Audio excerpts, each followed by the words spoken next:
Everyone, so for this homework assignment, homework 8, it is necessary to use an application called Para.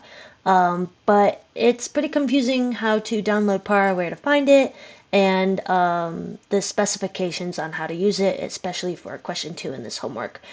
So Para is an application that is within the zip file of AEDSys.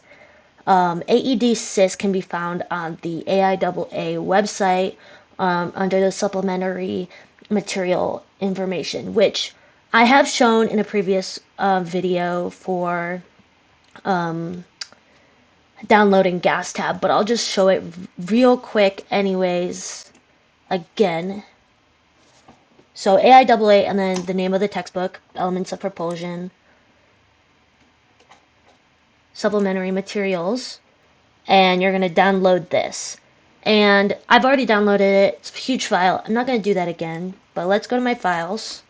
So if we go to my files and we go to downloads, search up AED, should come up. Yeah, AEDSys, this one with the little filing cabinet image. Double click that. Then you're going to find this application called ONX. Double click it, and then it's going to ask you to extract, and then you say, yes, I want to extract it. Okay, once you extract it, just close the file system. You search ONX here, then it'll pop up, but I have it right here, so I'm just going to click that. So now I have ONX, which is Para. So you're doing parametric cycle analysis.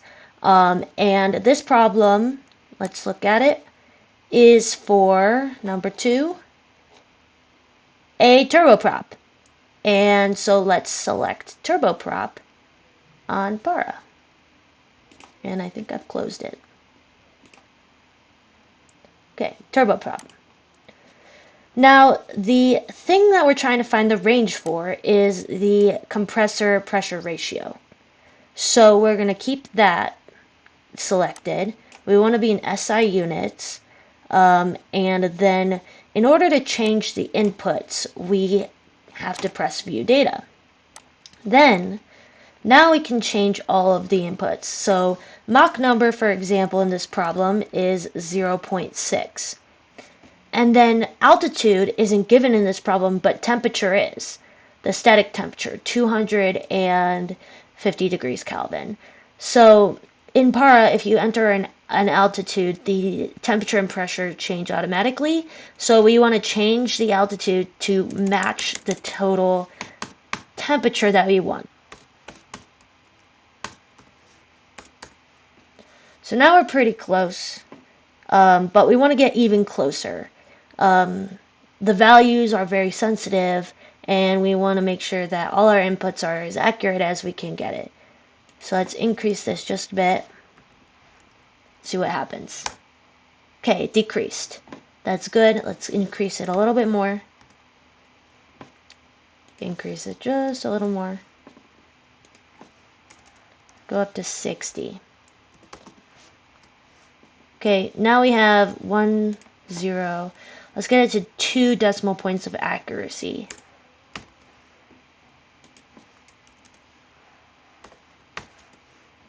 That's a little too much. Okay, so that is a good value for altitude because it gets our temperature in a very good place to be, because they said 250 Kelvin was our temperature. And pressure is the same because it automatically changed. And let's make sure that this value is the same as the CPC that they gave us, which was 1.001, 1.004. Good. Gamma C is 1.4. And then for this value, it's going to be 1.108. Okay. This is going to be 1.35. The heating value is HPR. So that last value that they gave us. T total 4. So that'll give us a T total 4. And the thing about this is that in Para it doesn't tell you this, but this is actually the maximum possible T total 4, and that can be found in table 6.2 in the textbook. Okay, so this is table 6.2, and it's on 2 pages of the textbook. So you can see for the diffuser, the pi d max for type A at level of technology 2 would be 0.95. If we had type B at level of technology 2, it would be 0.93. And I think in this problem it says level 2 technology, yes. So we should be in this row for the entire problem. And then as well in this section right here, it says type D nozzle, so we should be taking this value for the nozzle. And then it says uncooled turbine, so we should be in this row, in this column, so ET should be 0.85. But Para actually gives a really great way to do this instead of reading the table. Okay, so now we need to know what the total temperature at state 4 is. Right here, maximum TT4 in Kelvin for level 2 technology is 1,390. So let's open up Para, 1,390. Perfect. And we don't have any bleed flow. That's one of the assumptions we're making. We're also assuming no cooling flow, and this should also be 0. Keep this value as the default value, and then it tells you in this problem that it's operating at optimum turbine temperature, tau T star. So that's this value right here. And it says -1 if it's optimum. So let's change that to -1. Perfect. Now the propeller efficiency. It tells you that right here, 0.83. Reduction gear, that's going to be this value right here, 0.99, so we don't have to change that. So the other values, we can press level of technology, and it brings up this really nice schematic for you. You can literally just go down and click all these level 2 technology values. You have to make sure to double click to change the values, so we're going to change that to level A because it says type A diffuser and level 2. And then that's level 2, level 2, level 2.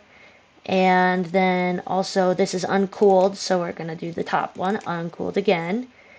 And make sure you're double clicking still. And it says type D nozzle. Yep. And then for this one, this is kind of interesting. They tell you that the mechanical shaft efficiency should be 0.995, which is not level 2. That's this value here. So let's just click that. And you can do this manually, but I like to see the symbols for the values. So now that you've changed all of the values, you can click exit, and now they should all be updated here. Then you can click close, and then this is the range of pi c values that it's going to give you the specific thrust, the specific fuel consumption values for. So we're trying to find the range of pi c values that gives the specific thrust greater than 1,300 newtons per kilograms per second, and a specific fuel consumption of below 18 grams per second per kilogram or kilonewton. So let's just test it out with 10 to 15 and do an iteration step of 0.5 and perform the calculations. And you want to press yes, just do a random name for the file, and it popped up. So let's see.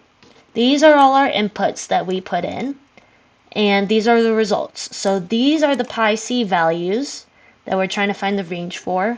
This is the specific thrust that we need to be greater than 1,300, and this is the specific fuel consumption that we need to be less than 18. So they're kind of squished together, but the specific thrust only has one decimal place, and then the specific fuel consumption begins. So the values that are less than 18 begin right around here and go down. The values that are greater than 1,300 are begin here and go up. But we can get higher fidelity with this, because we can see that there might be another value in between here that could be greater than 1,300 and is less than 17. So let's press done and change this iteration step to 0.1 and press perform calculations. Give it a name. Okay, let's check again. Now we've got a lot more values to check, a lot more accuracy. So we need this to be less than 18. So that begins at 12.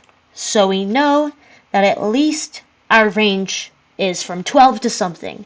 So let's see where this becomes less than, yep, right here. So our range is from 12 to 14.8, because anything greater than 14.8, the specific thrust drops below 1,300, and it needs to be greater than that, and less than 18 for the specific fuel consumption. So our range is 12 to 14.8, and that's how you use Para specifically for this problem.